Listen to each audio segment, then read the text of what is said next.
ये कहानी है प्रयागराज की कप्तान और सितारा की। दोनों की शादी परिवार वालों की रजामंदी से हुई। शादी के लिए लड़की से भी सहमति मांगी गई तो उसने हाँ कर दी। यह अरेंज मैरिज थी। शादी धूमधाम से हुई। मेहमान आए, मंगल गीत गूंजे और दुल्हन को ससुराल विदा किया गया। दोनों परिवार खुश थे एक नई जिंदगी की शुरुआत के लिए। लेकिन इस शादी की पहली रात ही मानो सारी उम्मीदें दम तोड़ गई।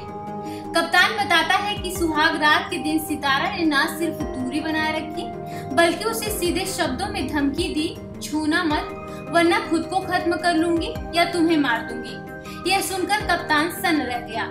लेकिन अगले कुछ दिनों में मामला चौंकाने वाले मोड़ तक पहुंच गया। कप्तान के अनुसार शादी के बाद सितारा हर रात चाकू लेकर सोने लगी।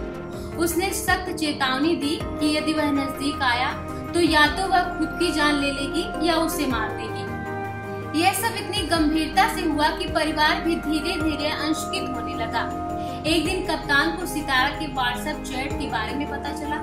सितारा के कथित प्रेमी अमन, जो रिश्ते में उसका भतीजा लगता है, उसने लिखा था कि अगर कप्तान कुछ बोलेगा तो 10-20 लड़कों से मरवा दूंगा। कप्तान कहता है कि जिस लड़की ने पहली ही रात चाकू उठाया वो मुझे कहीं अकेले में लेकर क्या कर सकती थी। सोचकर आज भी रूह कांप जाती है। कप्तान और उसके परिवार ने सितारा के घर वालों से बात की। दोनों पक्षों की मौजूदगी में एक लिखित समझौता हुआ जिससे यह तय किया गया कि सितारा अपने पति के साथ सामान्य तरीके से जीवन बिताएगी। यह कुछ दिनों के लिए अपने मायके गई, फिर दोबारा ससुराल लौटी। कुछ दिन तक सब कुछ शांत रहा, लेकिन फिर एक दिन सितारा छत से कूदकर पिलर के सहारे भाग गई, जो सीसीटीवी कैमरे में कैद हुआ, जिससे वह एकदम चुपचाप घर से निकलती दिख रही है।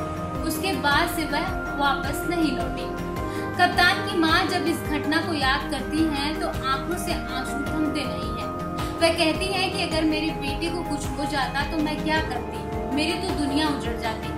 कप्तान की बहन कहती है कि शुक्र है मेरा भाई बच गया, अगर कुछ हो जाता तो हम समाज में क्या मुंह दिखाते। अब कप्तान का पूरा परिवार पुलिस और प्रशासन से न्याय की गुहार लगा रहा है। उनका सवाल है कि अगर शादी सहमति और समझौते से हुई थी तो फिर यह सब धोखा क्यों? कोई लड़की इस तरह किसी की जिंदगी से खेल कैसे सकती है? परिवार चाहता है कि पुलिस निष्पक्ष जांच करे और दोषियों को सामने लाए। सितारा के परिजन खुद थाने में कोई शिकायत नहीं कर रहे हैं, लेकिन अन्य रिश्तेदारों के जरिए कप्तान के परिवार पर दबाव बना रहे हैं कि हमें दहेज का सारा सामान वापस कर दो। फिलहाल इस खबर में बस इतना ही।